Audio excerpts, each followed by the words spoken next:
Alors, en fait, une séance se déroule de la façon suivante. Donc, on a un échange d'une demi-heure qui, là, va être basé justement sur l'analyse consciente des problèmes. On va décortiquer de façon consciente ce qui se passe, en fait, dans la vie de ces personnes à travers donc une technique de développement personnel qu'on appelle PNL, programmation neuro-linguistique, qui permet, en fait, de comprendre les messages qu'on émet au quotidien, c'est-à-dire à travers nos comportements, à travers le langage qu'on utilise, eh bien, on fait passer nos pensées, tout simplement, notre système de pensée.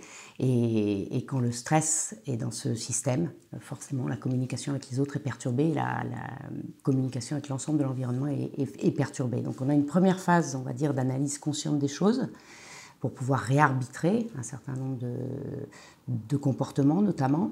Et une deuxième partie axée sur la sophrologie, où là, on va faire des exercices de relaxation dynamique et de respiration qui vont reconnecter au corps et qui vont offrir un espace de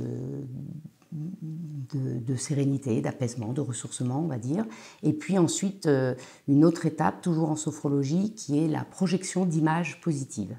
Ce qui est absolument génial dans la sophrologie, c'est que c'est une discipline bienveillante, positive, qui part du principe que le stress a un défaut d'adaptation à son environnement. Et en fait, on va aller chercher chez les personnes leurs ressources, tout ce qu'elles ont en elles, leur capacité, leur potentiel à faire face à cet environnement et donc à mieux s'y adapter. Et donc cette deuxième partie de sophrologie va s'appuyer, va réactiver les ressources des gens qu'ils pourront ensuite mobiliser dans leur vie quotidienne.